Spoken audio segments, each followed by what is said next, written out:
Hello everyone, this is part 12 of What If Naruto Was the Hollow God, and I hope you guys enjoy this video and to like, to subscribe, and check out the playlist, to see more comment down below. Now let's start the intro. They call me a god. They call me a god.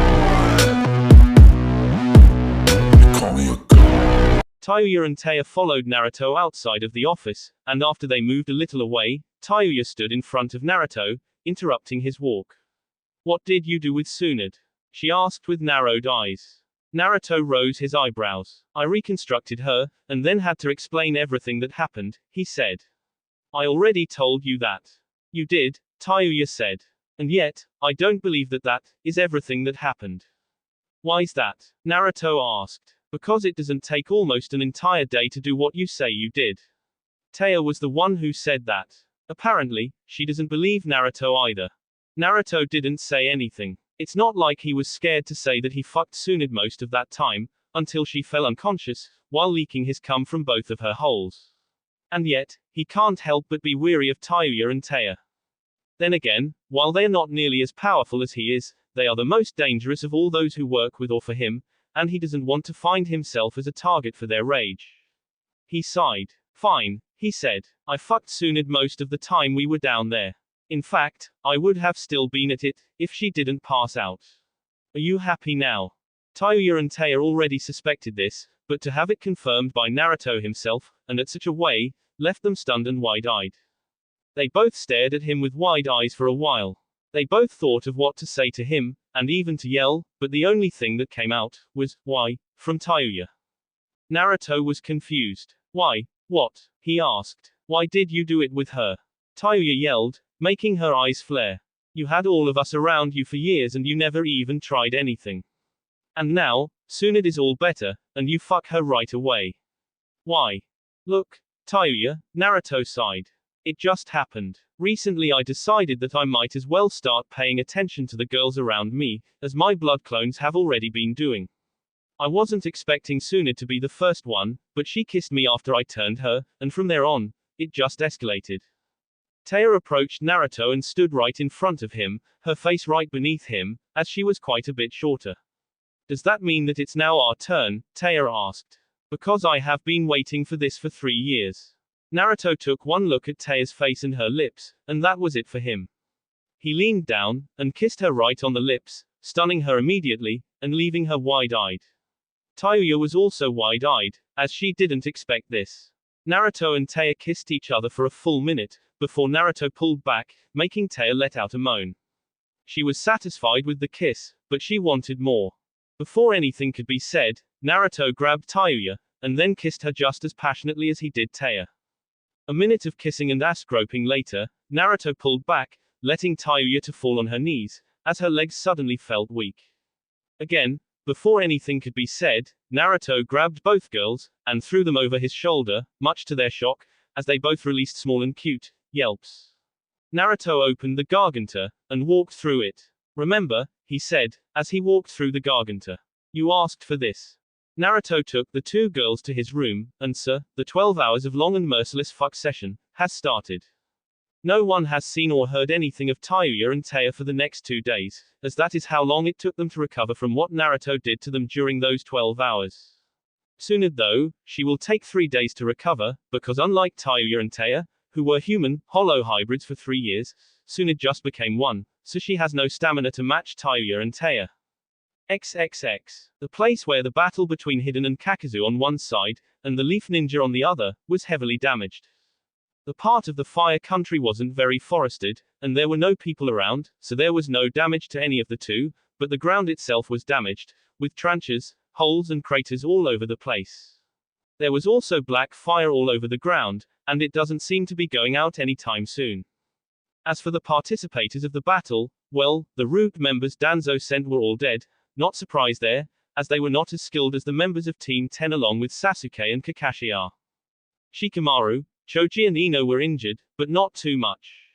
They have scratches and bruises all over the place, with some blood leaking from some wounds, but overall, they will be fine. Kakashi and Sasuke were about as injured as the members of Team 10, But unlike the other three, Sasuke and Kakashi used far too much chakra during the battle, and have overused their Sharingan, which is why the two of them are lying on the ground, completely exhausted but alive. Hidden is also alive, though he has been blown up into pieces by Shikamaru and Sasuke, and those pieces are lying on the ground all over the place, with the head swearing to hell and back. Kakazu is dead. Simple as that. It did take much more to kill him than to defeat Hidden, though. Hidden is completely immortal, but can be easily incapacitated. Kakazu isn't immortal, but he had 5 hearts, which means that all 5 need to be destroyed in order for Kakazu to die.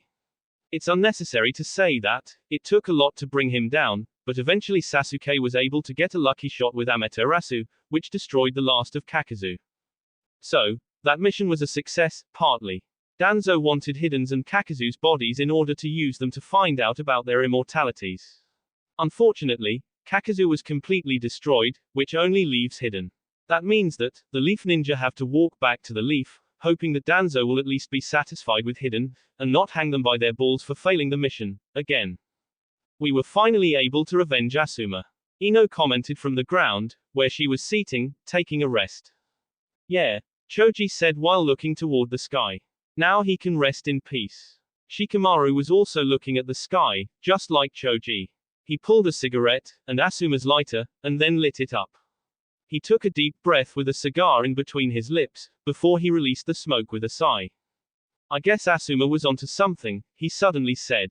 This stuff really is relaxing. Ino and Choji looked at Shikamaru with raised eyebrows. After few moments, Ino said, I don't know about that. The three of them then looked at Sasuke and Kakashi, and sighed. What a drag, Shikamaru sighed. Now we have to drag those two back to the village. Why couldn't they just die? It would have made our lives much easier. We may not like them, Shikamaru, Ino said. But they are still comrades from the same village, and it's not nice to wish the death of our comrades. Shikamaru looked at Ino. Naruto was our friend and comrade, and everyone in the village wanted him dead, he said, shutting Ino up. Just because we are from the same village, and technically on the same side, doesn't mean that we have to like each other, or even wish them good luck. I can't stand those two, and the day I hear that they have died, will be the happiest day in my life. Ino and Choji didn't know what to say to that. Sasuke and Kakashi though, they did have something to say, but considering the fact that they are useless right now, and that Shikamaru hates them so much that they are pretty sure he wouldn't have a problem killing them himself and say that they have died in battle, the two Sharingan wielders wisely kept their mouths shut, for now. After few minutes of rest, Ino got up, and used her limited knowledge of medical jutsu to heal Shikamaru and Choji, and a little bit Sasuke and Kakashi. She couldn't do anything for the chakra exhaustion the two had, which means that they will have to stay in bed for a little while after they get back to Konoha. Hidden was sealed inside of the scroll, much to his increased shouting while doing that, but after he was sealed, the others got a moment of quietness, which they so wished for some time now, as Hidden hasn't stopped yelling and cursing since he was blown up. After that, the members of Team 10 sealed the remains of Root Anbu into some scrolls as well, and then made one big stretcher for Sasuke and Kakashi, so that they can carry them back to Konoha. They only made one for both of them, because they were one man short to be able to carry them back to the village on separate stretchers. This way, on one stretcher, Shikamaru and Choji can carry them, while Ino, the lucky one, was walking next to them all. Answer: the long journey back to the Leaf Village has started. XXX. It has been few weeks since Yugito has been brought to the land of whirlpools, and her life has been getting better by the day. At first, she was a little apprehensive, which is normal as she is in an unknown place around the people she didn't know, but over time, she grew to like the place she was at, and actually see it as a true home. She has made some friends, and the people there, even those who were not her friends, saw her as a comrade and someone to take care of, while those who became her friends, have become very close to her. Yugito's best friend is Fu, which is not surprising, since they spent some time together while Fu was showing her around the village, and since they were both former Jinchuriki, they had a lot in common. Besides Fu, Yugito was also very close to Sakura and to a slightly lesser degree to Suzumbachi, Isaribi and Juvia. The reason they are all so close, is because in one way or another, they were all betrayed by their countries, or treated like dirt all their lives, so they have a lot in common. Right now, Yugito was in Cielaporo's office, along with Naruto and all the girls who were turned to hybrids. Asuma was there as well. As a hybrid, he is also a part of the main group of the Land of Whirlpools, and is one of the people the rest of the ninja and the civilians in the land see as someone to go to in case they need something. Yugito has changed a little in the last few weeks since she came to the Land of Whirlpools. She has first changed her hairstyle, and her shorter, blue hair with black streaks, which has grown back a little bit, but not as much as it used to be, is tied in a messy bun on the back of her head, with some of her hair covering her forehead, and 2 bangs falling at the side of her face. Her eyes were still golden and cat-like, and will most likely stay that way forever, along with the pigmentation around her eyes. Yugito has also changed her clothing, and is now wearing a very short black shorts, with white belt, as well as black string tank top. On her legs she was wearing long boots, which go to above her knees. Finally, she wears a black jacket with a hoodie. The inside of the jacket is red, though. Because her top is so skimpy, part of the tattoo on her chest is seen, though it's hard to guess what it is, unless you are close enough to take a look. Much to everyone's surprise, Yugito has chosen cloths for herself that made her look very hot instead of a tough-looking woman she used to be. When asked why, she simply said that she feels very comfortable like this, and isn't interested in clothing which are meant for protection. She has basically decided to show off a little bit, kind of like what Suzumbachi was doing. Many guessed that Yugito gained her idea from the former Iwa Kunoiki, but neither of the two has confirmed nor denied when asked. Sako has also shown up for another meeting and to inform Naruto and the others of the stuff that's been going on with the Akatsuki and their search for the Jinchuriki. So, what's the news? Naruto asked, seating on a very comfortable-looking sofa, with Tayuya and Tsunade seating on his sides, while Taya was seating on his lap. The rest have all taken seats on other sofas, or the chairs, except Cielaporo, who was in his usual leader's chair. Well, Sako spoke. The Akatsuki got their hands on the 3 tails. They were able to get past the man Orochimaru sent, and kill them all, before they captured the 3 tails. It didn't take them long to do it either, since Orochimaru was not there, nor was Kabuto or the 3 heads Jinchuriki. Everyone nodded, but Gurren spoke. I was supposed to lead a team for that mission, but since Orochimaru abandoned me at the Tenchi Bridge, he must have changed the plans. I'm surprised though that he didn't send Kabuto or Fuka at least, as they are his strongest subordinates. I also know that he had a kid, whose special ability allowed him to control the 3 tails. What happened to him? I don't know, Sako said. I heard that everyone who was sent from Oto was killed by 2 of the Akatsuki, but I didn't get all the details of who was there, and if there were any kids. All I knew is that they were relatively weak compared to the 2 Akatsuki members. So, the Akatsuki is now only 3 biju short of the goal. Naruto summarized. 2 actually, Sako said, getting raised eyebrows.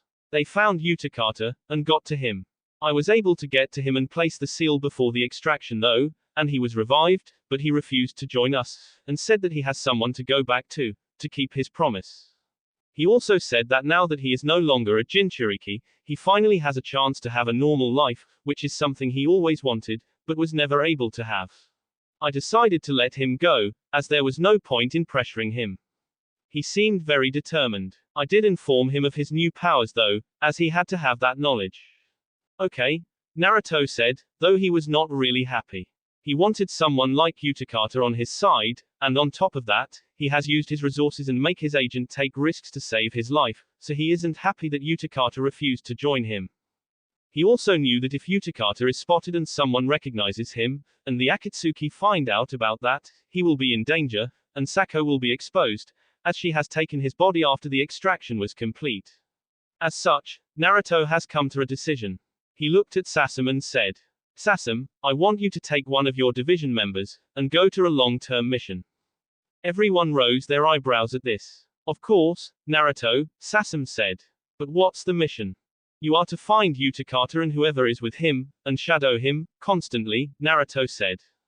I invested a lot in saving him, and while I have no problem with people refusing my invitation to join me, he being alive and going all over the place puts him in danger, and Sako at the risk of being exposed by the Akatsuki before the time is right. Because of that, I want you to follow him, and if you find that he is in any danger whatsoever, you are to save his ass and bring him here, kicking and screaming if needed. Whoever is with him as well. Sasum nodded, before she looked at Sako. Any idea where he might have gone to? Not really sure, but he told me that the girl he is after is his only friend and that her name is Hotaru Tsuchigamo, Sako said.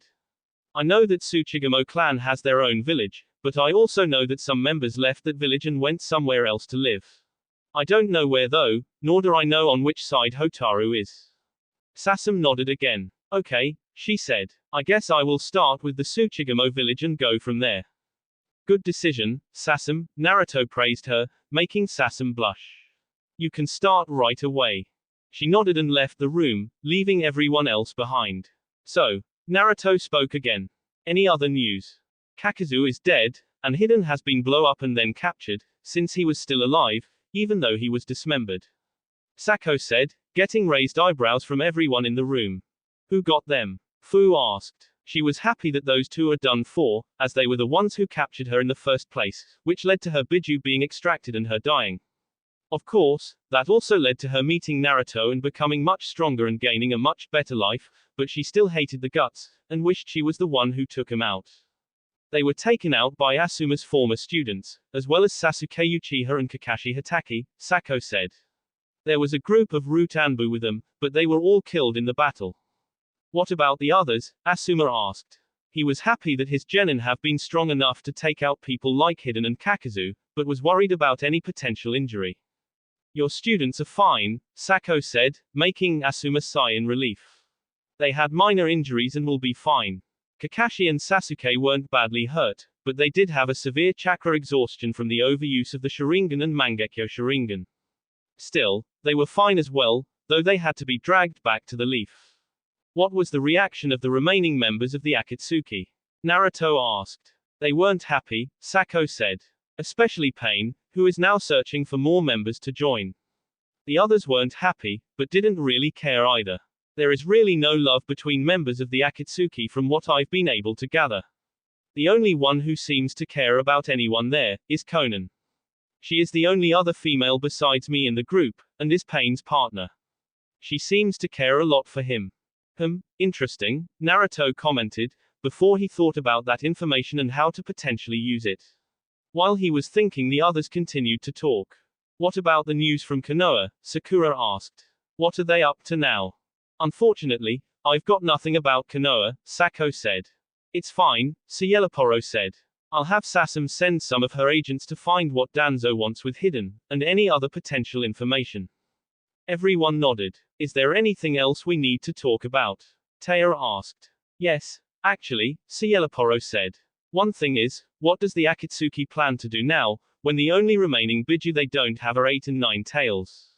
They plan to capture the 8 tails, Sako said.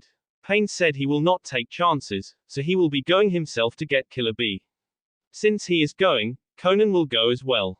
He also said that he will take me with them, just in case, since they will have to go against the entire Kumo village to get to Bee. Yugito scowled. Right, they guard that damned rapper like he is a godsend, but they threw me to the wolves. The anger and malice was clearly felt in her voice and by the dark blue aura she was radiating. Be careful when you go to Kumo, Naruto suddenly said while looking at Sako. She smiled at his worry and nodded. She then continued to talk about the Kyuubi. As for the Kyuubi, well, he will not appear for a while, so they have to wait. Although, I did hear Pain and Zetsu talking about acquiring Kyuubi's chakra in another way, but I still don't know what they plan to do. I only know that they will need Orochimaru for it. Interesting, Naruto said again.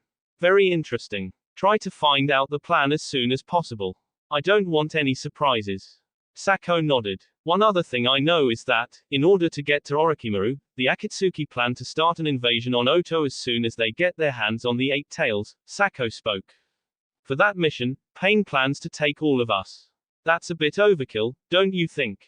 Tayuya asked. Yes, it is, Sako said.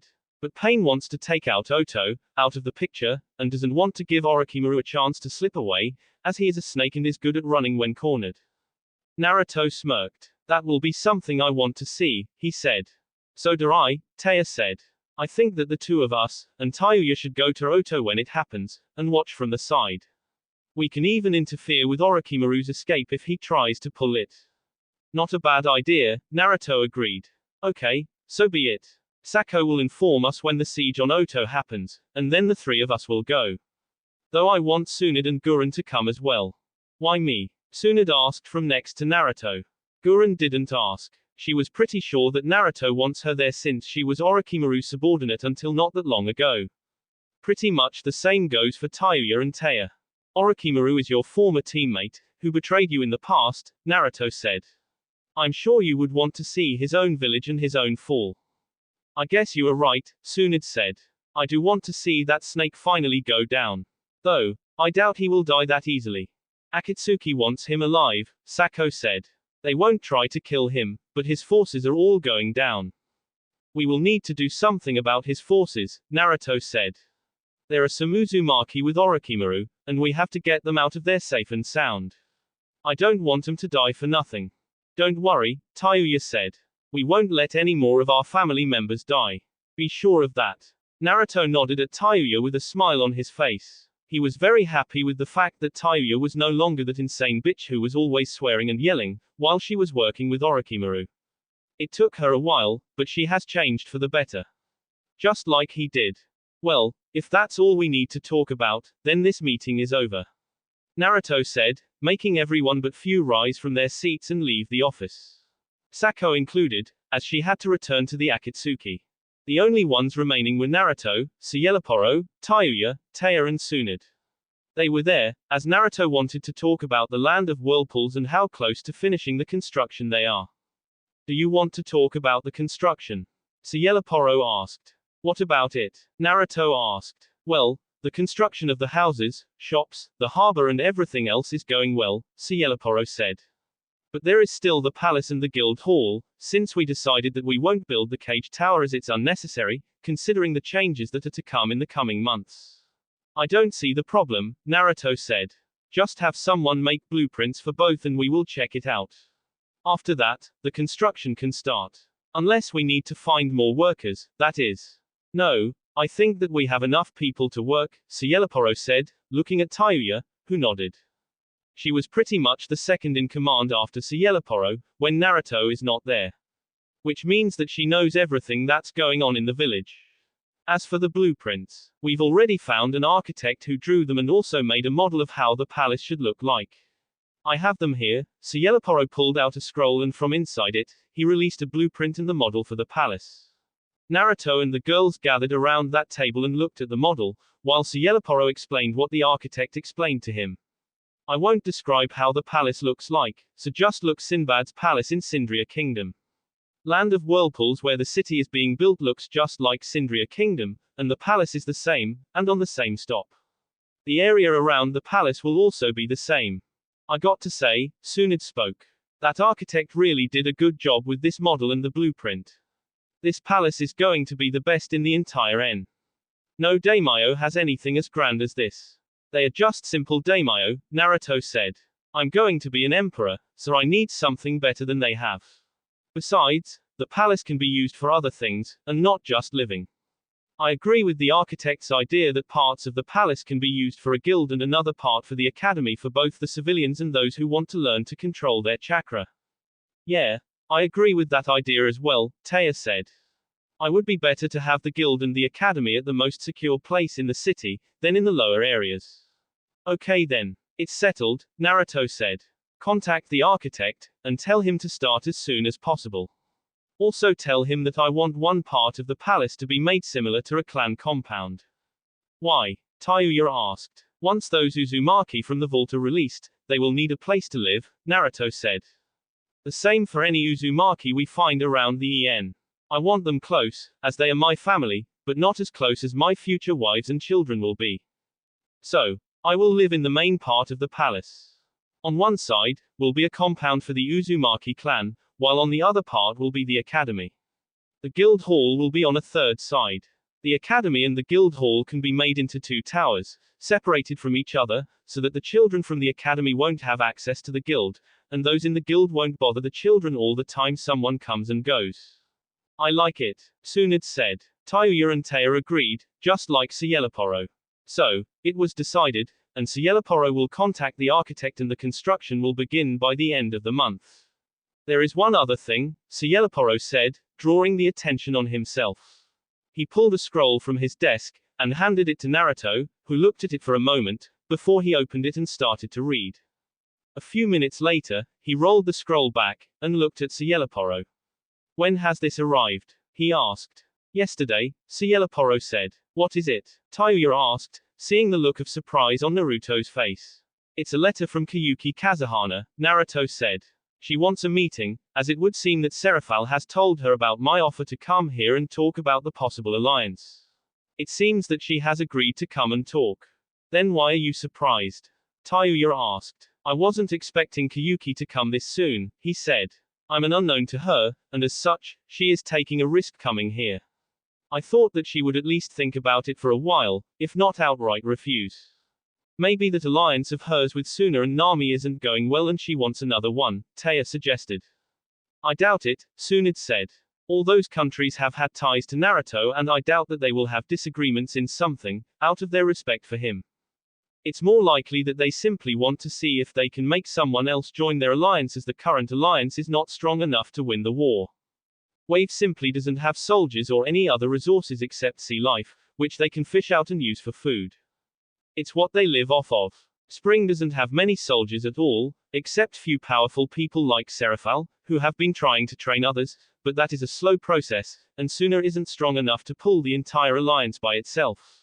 If Seraphal knows how strong you are, then they most likely want you on their side, instead of risk you joining another side, or even worse, make your own side, which would be a threat to everyone.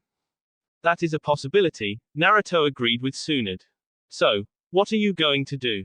Tayuya asked. Naruto thought for a few minutes, before he said. Let's send a letter back and tell Kiyuki that we are willing to accept her to come here, and then we can have a talk. We will also tell her to bring whoever she wants as her protection. If it will make her feel safer, then so be it. Are you going to accept the alliance if she asks for one? Taya asked. I don't know, Naruto said. I'm trying to take over the entire EN, so entering into an alliance with someone would only happen if they agree with my views. Which means what? Tayuya asked. Naruto shrugged. I'll probably end up revealing who I am and what I plan to do, Naruto said, getting raised eyebrows from everyone in the office. Depending on Kiyuki's answer, I'll decide what to do next. And what will you do if she refuses to go with your plan? Cieloporo asked. Remember that she cared about us, and has severed her alliance with Leaf just because of what was done to us. I don't think that you should hurt her or anyone close to her if she refuses to see things your way. I never said I was going to hurt her, Naruto said. You are right. Kiyuki was on my side all this time, and as such, she is a friend, and I have no intention to do anything to hurt her. But, if she refuses, then we might have to change some of her memories before she leaves, so that no information would leak out. The moment you take over the N you will hurt her as her own country is a part of the N, Tsunade said. She will not be happy about that unless she agrees beforehand. It is impossible to do something that everyone will like, Tsunade, Naruto said. People are not meant to like one thing, regardless if that thing is doing them good or not. Some will always hate it. Kiyuki though, I think that she will eventually accept my proposition, as she will realize that her people will be safer in my empire than if things were to stay as they are now. You have far too much faith in that woman, Tayuya commented. I hope your fate is not misplaced and you will not regret your decision. Even if my faith in Kiyuki is misplaced, I will not regret anything, Naruto said. Even if she was to refuse all the way till the end, there is nothing she can do to stop what's coming. She will understand that sooner or later. You know, there is an easy way for you to make her do whatever you want. Tsunade said, drawing all the eyes on her. And what way is that? Naruto asked. Take her as one of your future wives. Tsunade answered, making the others look at her with raised eyebrows. That's an interesting idea, Naruto said after thinking for a few moments. She is most certainly very beautiful, and technically, she is the second girl who kissed me, even though it's on the cheek.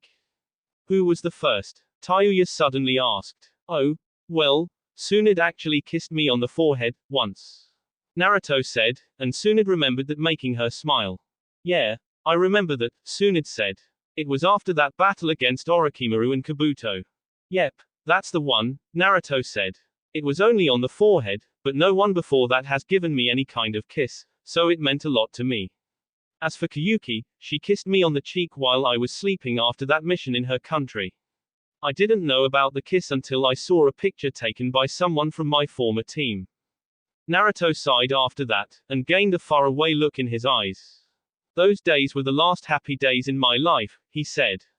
Not long after, Sasuke escaped, and by doing that, has started a chain of events which led to me suffering for over 1,000 years. While Naruto was looking far away, the others in the room were angry at being reminded what Naruto went through because of Sasuke and the Leaf Village. They all swore that they will do whatever it takes to help Naruto have his revenge. XXX. Back in the Leaf, things have been going badly for a while. Leaf has lost many of its allies ever since Naruto's execution, and has been on its own. The fact that Danzo was made a Hokage didn't change things for the better, it only made them worse, since unlike Tsunade, who was respected all over the EN, Danzo is hated by many, and that hate and distrust has been turned against the Leaf. The once strongest hidden village in the EN has been reduced to the third strongest, and that's only because of the amount of forces they have. The problem with that is that more soldiers means more missions and more money are necessary, and the Leaf currently doesn't have enough missions to earn money necessary to sustain itself. The only reason they didn't completely fall apart, as because of the money given to them by the Fire Daimyo. The amount of forces the Leaf Village has, and their power, has allowed them to stay in a relatively good position in the current war. But ever since Kakazu's death and Hiden's capture, the Akatsuki and its allies have gone on a roll, so to say, and have been killing any Leaf ninja they come across, which is a lot, considering that the Akatsuki's allies are several of the smaller countries which are surrounding the Land of Fire, which means that the Land of Fire and the Leaf Village are under constant pressure, and since they have no allies, they have no one to relieve some of the pressure. Leaf has lost many shinobi in the last few weeks, but they were fortunate enough that none of them were their highest ranking ninja, nor some of the ones with the most potential and promise. On the positive note, Danzo was able to find out from Hiden about his immortality. But with every good news, comes a bad one, and bad news for Danzo was what was necessary in order to achieve that immortality. What was necessary was that Danzo needs to literally sell his soul to Jashin, who actually does exist as a god. Once Danzo was to sell his soul, the contract would be made, and as long as Jashin is satisfied with Danzo and the offerings he brings him, Danzo would live. But the problem is that, if he was to do this, Danzo would literally place his life into the hands of some demonic god, which is something he doesn't want to do. So in the end, Danzo didn't get his immortality, and has only drawn the wrath of the Akatsuki and their allies upon the Leaf Village. There is one good thing in all of this, though. With his ninja defeating 2 members of the Akatsuki, it has shown him and to the world that the Leaf is still strong, and can take out strong opponents. Danzo knows that the Akatsuki has lost 4 members so far. Deodara has been killed in the Land of Rivers, and his partner Sasori, at the Tenchi Bridge near the village hidden in the grass, in an ambush set by Orochimaru. Then there are Hiden and Kakazu who have been taken out by the Leaf Ninja, which means that the Akatsuki has 6 maybe 7 members left. That is still a lot, considering that they are all powerful S-rank shinobi, but it was proven that they are not invincible. So, Danzo has decided to fight back against the Akatsuki and their allies. He knows that that alliance would fall apart without the Akatsuki, so he plans to send his ninja to find more of them and take them out, just like Hiden and Kakazu were taken out. He thought about which ones of the Akatsuki to search for, but wasn't left with much of the choice once he realized that the only members of the Akatsuki he knows the identities of are Itachi Uchiha and Kisame Hoshigaki.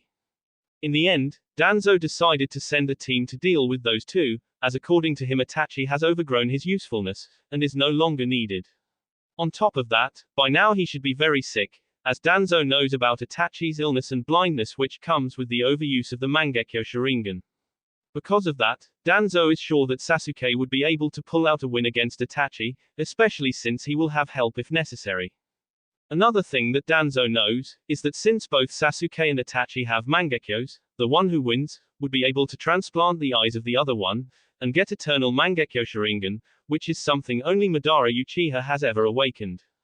If Sasuke was to win, he can take Itachi's eyes, and get M's, which would make him much more powerful than he is now, and there would be no threat of the overuse of the eyes. The problem is Sasuke's ego. Even before Sasuke awakened his Sharingan, he had an ego as big as the sky, and over the years as he was growing stronger and has awakened Sharingan and then Mangekyo after he killed Sakura, his ego has only grown, and now, Sasuke is unbearable. If he was to gain M's, Danzo doesn't have to be able to see the future or anything similar, to know that Sasuke would immediately try to dispose of him and take over the village. That is something Danzo can't allow to happen, which is why he has to find a way to prevent Sasuke from transplanting Itachi's eyes in the case he wins. Even bigger problem would be if Itachi wins, and then transplants Sasuke's eyes and he gets M's. Danzo isn't sure if that would change anything about Itachi's illness, but if it does, and Itachi suddenly gets better, with the EMS, he would be invincible because his skills and talent are already so high that the adding of the M's would make him much stronger than pretty much anyone else in the N and bring him close to the level Madara and Hashirama were in their prime. Technically, Itachi is still Konoha's spy in the Akatsuki's ranks, but Danzo isn't sure if something will change if Sasuke was to die. Danzo is also pretty sure that Itachi isn't happy with how Sasuke was raised by the village, and with what happened to Naruto. Danzo knows that Itachi was one of the few ninja in the village who actually protected Naruto as much as they could, and because of that, Itachi certainly wasn't happy when the news of Naruto's execution was spread around the EN. Because of all this, Danzo isn't sure who he wants more to win and who to lose, because no matter who wins, it could be a problem for Konoha. He also cannot not send Sasuke and few others after Itachi and kiss him, because the Akatsuki needs to be taken out, before they and their allies start taking out some of the stronger shinobi of the Leaf Village, like Asuma Sarutobi was. As such, Danzo has decided to send a team after Itachi and kiss him, and then once he hears of the ending result, he will act accordingly. Right now, Danzo is seating behind his Hokage desk, looking at the group of ninja gathered in front of the desk. He has assembled quite the group, so to say. The ones there are the Team 8 except Kurenai. Then there are Sasuke and Kakashi from Team 7, and finally, there is another guy, who was added to Team 7. He was a former Anbu, and was given a code name, Yamato. Members of Team 8 have changed quite a bit over the last 3 years. They have certainly grown, but neither Kiba nor Shino have changed as much as Hinata did. Kiba and Shino look exactly as they do in the anime. Hinata though, damn did she change, and she looks hot as hell to the point that all the males in the room are barely able to keep their eyes off her, even Danzo, and he is not the kind of guy who has any interest in those sort of things. Hinata is currently wearing a very skimpy black bikini top on top of which she is wearing a black jacket with white sleeves. Down, she wears a very short and skin-tight black shorts, along with black stockings and black boots, which go to just below her knees. She wears her jacket unzipped, which shows her amazingly well-looking breasts, and a lot of skin. The same goes for her shorts, which is so short and tight, that if Hinata was to wear any sort of underwear, they would be seen from underneath the shorts, and since nothing is currently seen, it probably means that she is either not wearing any panties, or they are so small, that it's impossible to show any lines on the shorts. The reason Hinata is wearing something like this, is so that she can show how beautiful she is, and to rub it in the faces of all those who wish to be with her, but can't as she threatens to kill anyone who does even a little more than look at her. She vowed that she is Naruto's and that since he is dead, she will be no one's, and will kill anyone who dares to flirt with her, as well as anyone her father dares to bring as her suitor. Currently, out of all those who made an approach at Hinata, Kiba is the only one who doesn't seem to be able to learn, because he was beaten half to death by Hinata on several occasions, and he still keeps coming after her, which is starting to really annoy Hinata, and she is planning to neuter the more on the next time he tries anything. You are all being sent on a mission to track down Itachi Uchiha and kiss him Hoshigaki, Danzo said, getting wide eyes from everyone in the room, except Sasuke, whose eyes gained a dark and slightly insane look on him, along with a very bad-looking grin. Excuse me for asking this, Lord Hokage, but why are you sending us after those two? Kakashi dared to ask, earning himself a glare from Danzo, but also from Sasuke, who didn't want Kakashi to interfere in his chance to finally kill Itachi. By taking out Hiden and Kakazu we have shown that the Leaf Village has powerful shinobi capable of disposing of S-rank ninja, Danzo spoke. But, it has also drew Akatsuki's ire on us, and with them the ire of all their allies. We have lost many shinobi as a result of that, and it's time to react. If we can take out Itachi Uchiha and kiss him Hoshigaki, we would be dealing the Akatsuki a large blow, from which they will have a hard time recovering. Also, if we are to take out the Akatsuki out of the picture, then that whole alliance they have with some of the other villages, would fall apart. Do you understand that, Kakashi? Kakashi nodded. Yes, I understand, sir. Kakashi said. I'm just worried that we might not be able to take him out. Itachi and Kisame are quite a bit stronger than Hiden and Kakazu, and we were barely able to take those two out. I'm sure that you will be able to take him out, Danzo said. Sasuke is stronger now than he was during that fight, and I want him to take on Itachi. Sasuke smirked at this. While the rest of you will be ready to assist him if necessary, and also take out Kisame. Is that understood? Yes, sir. Every ninja in the room shouted at the same time. Good, Danzo said. Now, I don't know where those two are going to be, so it might take you a while to find them, but I do want you to inform me regularly of the progress, and as soon as you find them, to inform me. Once those two are killed, bag their bodies, and bring them here. They will be valuable assets to research on. Is that clear? Another, yes sir, was heard in the Hokage's office. Be sure not to fail this mission, or to do it halfway, like the one where you were going after Hiden and Kakazu, Danzo said while looking at Sasuke and Kakashi, because they are the only ones in the room who were on that mission. There will be consequences if you do. Everyone in the room nodded, and then Danzo dismissed them, leaving everyone to leave the room, and go to prepare for what would be the toughest mission in their lives for most of them. The Leaf Ninja sent to kill Itachi and Kisame have gathered at the roof of the tall building, and are having a meeting, led by Kakashi, as he is the most experienced member of the group. Okay, as we all know, our mission is to find and kill Itachi Uchiha and Kisame Hoshigaki, Kakashi spoke. This will not be an easy mission because they are both S-rank ninja and are very powerful, but we have to do whatever it takes to take him out. The Akatsuki and their allies are gunning after the Leaf, ever since we took down Hiden and Kakazu. On top of that, there is an info that the Akatsuki has already captured 7 out of 9 Biju, with the only remaining being the 8 tails, and the 9 tails. The power of that alliance backed by 7 Biju is astronomical, and we can't allow them to increase their power even more, which means that we have to dismantle the Akatsuki as soon as possible.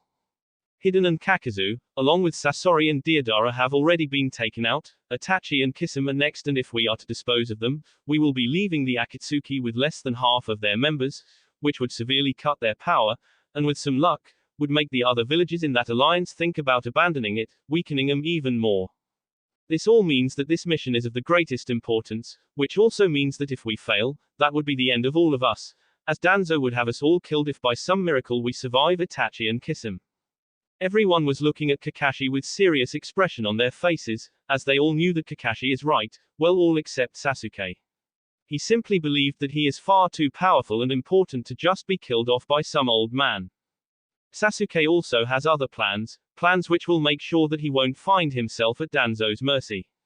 He knows that if he defeats Itachi, he could transplant his eyes and gain Zems. Sasuke has known this for a while now, and is one of the reasons he wishes to kill Itachi, and not just because he wants revenge. He also wants unrivaled power, and he knows he will only get that once he kills Itachi and gets Zems. Once that happens, he will be invincible, and will be able to kill Danzo and take over the Leaf Village, making himself the Hokage, and rule however he sees fit. Then, he would go after the Fire Daimyo, and kill him and his family, before he makes himself the leader of the whole Fire country. After that, the rest of the end would be for the taking, especially since it's wartime, and he doesn't even have to start a war to get what he wants. Sasuke has it all planned out. All he needs is power, and to get it, he first needs to kill Itachi, and now he has finally been given a chance to do it. Sasuke smirked, thinking that Danzo has no idea what he has done by sending him after Itachi and giving him a chance to make himself invincible. The old man has signed his own death warrant. How are we going to find those two, though? Yamato asked. We have no idea where they are or where they might be going. Kakashi sighed. I have no idea where to even start, he admitted. We have no clue where those two are, which means that we have to go all over the place to find them. They could be in one of the countries allied with the Akatsuki. Shino said in his usual monotone. It could be, Kakashi agreed. But still that's 4 countries worth of lands to search, and that won't be easy, especially since we are the enemies with those countries, and if we are seen or God forbid, captured, there would be hell to pay. Unfortunately, we don't have a choice, Yamato said. We have to start somewhere, and I think that the best starting point would be the land where Hoshigakure is, as that land is the weakest link in their alliance. You've got the point there, Kakashi said. Okay then, he performed a summoning jutsu and summoned a pack of ninja hounds. It will be easier if we were to split up during the search. We will find a certain point, and then spread in several directions, but not more than 5 kilometers from that point. Once we search that range, we will move to another, and search another 5-kilometer radius. That will take us forever to find them, Kiba complained, with Akamaru barking in agreement. It will, Kakashi agreed. But that is the only choice we have. Now, I summoned my ninja pack, so that they will help us in the search. 2 ninja hounds will go with each of you during the search, while Kiba and I will only have one partner. The hounds will help you in the search with their noses, and help in case you run into an enemy. Kiba groaned while the others nodded silently in agreement, though none of them liked the plan, as they knew it will take them a while to find Itachi and kiss him. They all sighed as they realized that this mission is going to last much longer than they originally thought. XXX. Juvia and Suzumbachi were walking on the road which goes through the grass fields, which were filled with spring flowers. The two of them had small smiles on their faces, as they seemed to enjoy the spring weather and the sun which was shining down upon the two beauties. They were literally glowing under it. They were currently on the way to the capital of the spring country, in order to deliver the letter Naruto sent to Kyuki Kazuhana. They have arrived in the country fast, using the Garganta to go from the land of whirlpools to several other locations, before they had to walk the last part, as none of the two have ever been in the land of spring, so they couldn't use Garganta to go there directly. Still, it took them far less time to get there, than it would anyone else. Once they got close enough to the entrance to the capital, they were stopped by the gate guards. A pair of samurai stood in front of the two beauties, looking at them with narrowed eyes, and with their hands on their swords. "Who are you?" one of the samurai asked. "And what business do you have in the land of springs?" Juvia and Suzumbachi looked at each other, and then at the two samurai, before they cast glances at several other locations, where they felt the presences of more people. They assumed they were also samurai, but there might be some ninja as well.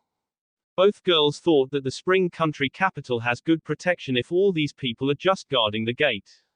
"We are here delivering a message to Princess Kyuki," Suzumbachi spoke.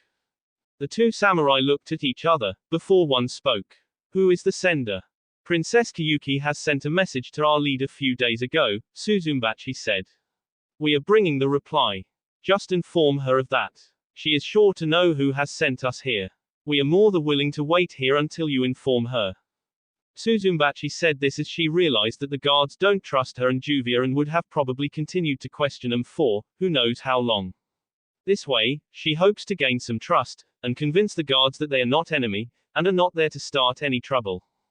Finally, one of the guards looked toward the place where there was seemingly no one, but everyone knew that there is someone, and a moment later, Juvia and Suzumbachi felt someone disappear from that location. Most likely that person was sent to inform Kyuki of their arrival. XXX. Kyuki Kazuhana was currently seating in the meeting room in her palace in the land of Springs capital. Kyuki hasn't changed much in the years since she took over the throne of the land of Springs, at least not physically. She is still as beautiful as ever, and just like all the other daimyo, she is dressed in a beautiful royal kimono. She has her hair tied in a high ponytail and with 2 bangs falling at the sides of her face. While she didn't change much physically, she has changed mentally. Ever since she has been saved by Naruto and took over as the daimyo of her own country, she has lost that stuck-up attitude she had, and it is much easier for others to approach her, without being looked at with disdain or sent to hell, which is how she used to treat majority of people. At first she was constantly seen around her people and was smiling, but after Naruto's execution, she was still doing everything she can for her people, but didn't smile as much as before that, and the lack of smile on her face is one of the reasons why people of the land of springs hate Konoha and its people so much. They quite like seeing someone as beautiful as Kyuki smile, and since what Konoha did took that smile away, they started hating Konoha with a passion, not that they already didn't hate Konoha ever since the news of Naruto's execution reached them. To them, Naruto is a hero who saved their princess, and made her into a better person, and as such, he is someone they respect a lot, and would have had no problem if one day they heard the news that Princess Kyuki decided to marry Naruto. Now though, that was all wishful thinking. The land of springs, formerly known as the land of snow, has never been the richest country in the EN. It has never been the most powerful one, not even close, as they never had much shinobi, and samurai were nothing special. But what the land of snow had that the other countries didn't have, was technology. They were decades in front of the rest of the N when it comes to technological department, and the Land of Snow was proud of that. Once Kyuki took over and the Land of Snow become the Land of Springs, the country has invested a lot in strengthening the country to be able to defend itself in case of the invasion, or in case someone tries to take out the current leaders, and become leaders themselves, like how Doto killed his brother and tried to kill his niece in order to rule the Land of Snow. Many wandering shinobi and samurai have joined the newly named Land of Springs after Kyuki took over, and even some of the people from the Land of Water went there to start new lives, like Seraphal and her sister, for example. This migration has allowed Kyuki to make her country stronger and to have people with training, train those in her country who didn't have training and help them get stronger. The Land of Springs doesn't have a shinobi village, like most other countries. Kyuki has decided that for her country, it's not necessary to have the hidden village, but she has a large number of her forces, both shinobi and samurai, in the capital or around it, and all those who live in the capital or around it, which is about 90% of the country's population, are very well protected. The last 10% of the population are workers who work in the mines or in the fields, which were made after the country went from constant snow-covered land, to a country where spring weather is constant. Those 10% of the population are also protected while at work by the groups of samurai and shinobi.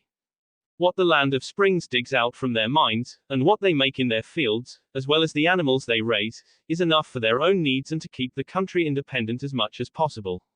It was Kyuki's decision to make her country neutral and independent from the other county in the EN, as she knew how those countries work, and was sure that one day, someone will try to screw her over something, and she will be in trouble then. With the Land of Springs having its own sources of food, water, building material and armed protection, they are almost completely independent from other countries, and Kyuki was happy with that. Many believe that the alliance between the lands of Wind, Wave and Spring is only beneficial to the two smaller countries, but that's actually not the case, not completely at least. The reason they even set to talk about the alliance for the first time, was because of their mutual respect for Naruto. They didn't like what happened to Naruto, and since they have broken the alliances with the Land of Fire and the Leaf Village, they decided to talk about allying with each other in order to help one another and for better protection. That alliance is beneficial for all three parties, no matter what other countries think. While it may look like the Land of Wind doesn't get much from the alliance with two small countries, that's not the case. The Land of Wind is a desert country, and there is only so much you can grow in a place like that, from food, to medical supplies to everything else.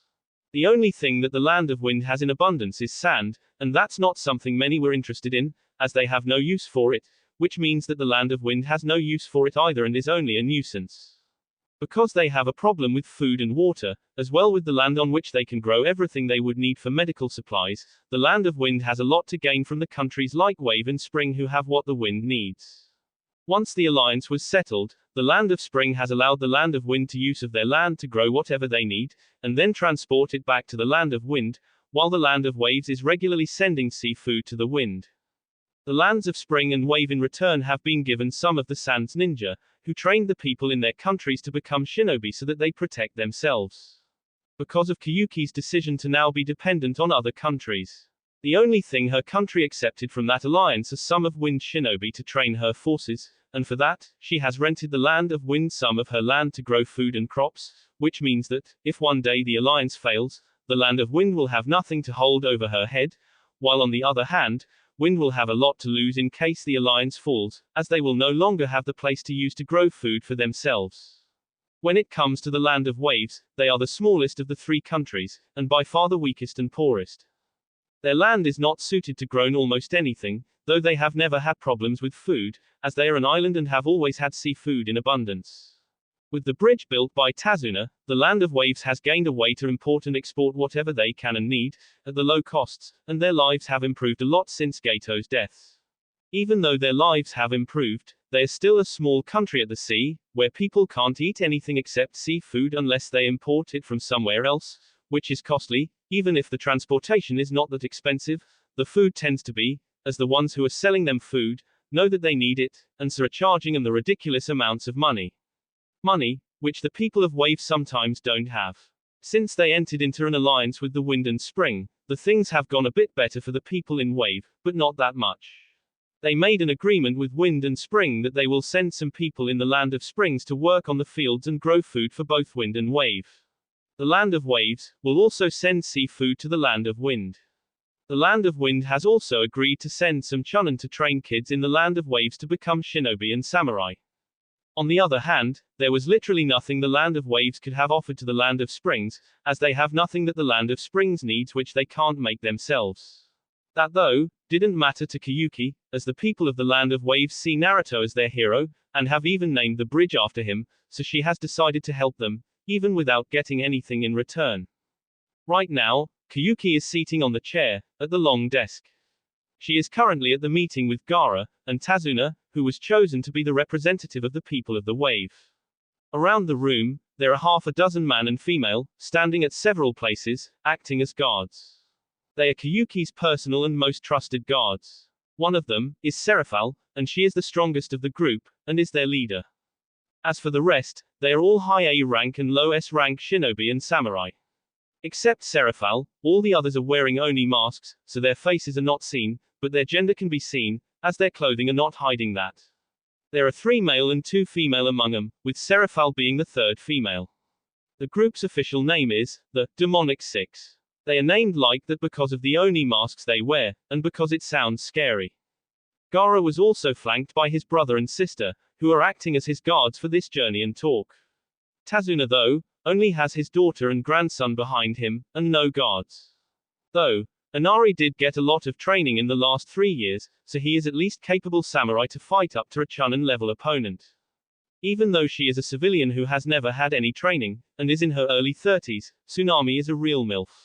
She hasn't changed much in the last 3 years, and still looks very young and hot, especially since she is now wearing a better looking cloths, compared to near rags she used to wear during Gato's reign of terror in the Land of Waves. Tsunami has changed her hairstyle quite a bit. She now has her hair cut to her shoulders, and instead of it being straight, it's now wavy. It's also parted in the middle, and she no longer has bangs at the side of her face. The cloth Tsunami is wearing are jean pants, light blue shirt, with top few buttons opened, showing her neck and chest. On top of the shirt, she is wearing a black jacket, with sleeves of both the shirt and jacket rolled up to below the elbows. All in all, she looks pretty casually dressed, but still elegant enough for a meeting like this. Tazuna also looks pretty much the same, with the only difference being that he has replaced fishing cloths he was wearing with a black pants, black belt and purple shirt, along with a black tie. He has decided not to wear suit jacket, as it made him feel uncomfortable enough just by being in these pants and shirt. Jacket would have made him even more uncomfortable. Finally, Inari. He has grown quite a bit, and is no longer the insufferable brat he used to be. For the past 3 years, ever since the alliance was established and the Wind has sent shinobi to train some people in Wave, Inari has trained like crazy to become a samurai. He thought at first to become a shinobi, like Naruto, but he decided that it would be easier to learn to become a samurai, so he and a few others were trained by a samurai sent by the Land of Wind.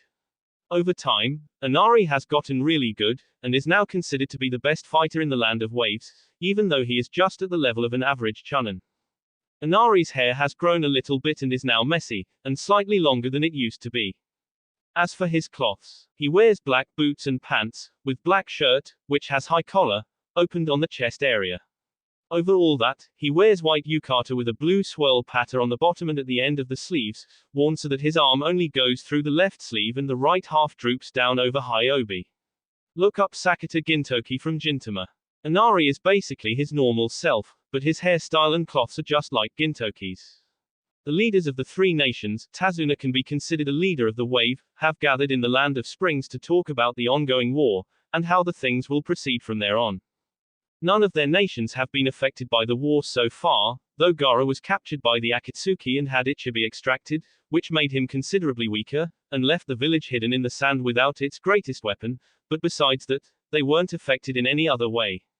The only good thing about that is that the other villages have also lost their Biju, with the only one remaining being the 8-tails Jinchuriki from the village hidden in the clouds. The fact that the Land of Wind no longer has Biju, and the fact that the Land of Waves is poor and has nothing to offer, should mean that those 2 lands are not high-valued targets for the other sides in the war. The Land of Springs, though, can be a valuable target as they are semi-rich, and have technology which goes decades beyond all the other nations. Because of that, they can be targeted, even though up until now, the Land of Springs hasn't been attacked by any side. Currently, the leaders are talking about how to see to that potential problem. So, does anyone have a plan to how to deal with a potential threat to my country? Kyuki asked from her position at the head of the table. My country doesn't have Biju, so the Akatsuki should leave us alone, but I'm worried about the Land of Earth and the village hidden in the Sound. They are most likely to target us. And considering how close the Land of Earth is to my country, I'm almost 100% sure that they will attack very soon. You know that we will always help you in case you are attacked, Gaara said, and Kyuki nodded. But the fact that the Land of Earth is so close to you is a problem, as my country is farther away, and will take a while for our shinobi to arrive to assist you in case of the attack. Well, we could always land you one or two of our flying ships, Kyuki said. She was referring to a new invention which the Land of Springs created several years ago, and has been in mass production since Kyuki took over, but hasn't been put to sale as of yet. We could give you one for free, and rent you another one. We can agree on the kind of payment at the later date. Gaara nodded. He liked the idea, as he has seen the flying ships, and has liked them from the first time he saw them. He considered them very useful, and if he was to have one or two, transportation of goods from one place to another would cost him nothing, and all the money he invests in buying the ships will eventually return to him, by not having to pay transportation the usual ways. I like that idea, Gaara said. I agree to your proposal, and I will also inform the Wind Daimyo of this, as he might be interested in acquiring one or two of the ships for his use. Kyuki nodded with a smile on her face. It would seem that flying ships are going to be a big hit, and her land will be making a lot of money by selling them to the interested parties. Then again, now are the times of war, and she will have to be careful to whom she is selling her products, as she doesn't want her ships to be used against her and her people. Kyuki then looked at Tazuna, and asked. You said that you have something to ask, she questioned. So what is it? Tazuna sighed. Well, when it comes to the war, there is not much we can do, Tazuna said. The shinobi and samurai we have are not good enough for large battle, and can only barely defend our country in case of an attack. I've thought about this for a while, you know. We are small country, quite poor and with the land which isn't suited for growing anything, which is why we have to rely heavily on the others. We have always survived as fishermen, but currently the times are tough, and even though we are free now, the villages are in constant fear that the war might reach us, and then it would be worse than during Gato's reign of terror. We love our country, and would like to continue to live there, but the lives of the people are more important than fighting for a country which can't sustain us for much longer. Gaara and Kyuki, along with everyone else in the room, were listening Tazuna, and were wondering where he is going with his explanation. So, we have come to a decision, and I'm here today to ask if the people of the Wave Country would be allowed to move here to the Land of Springs, and live here from now on. Tazuna finally asked what he wanted, earning himself shocked looks from everyone in the room. That will be it for this video. If you want more, comment down below, like, subscribe. And see you guys later.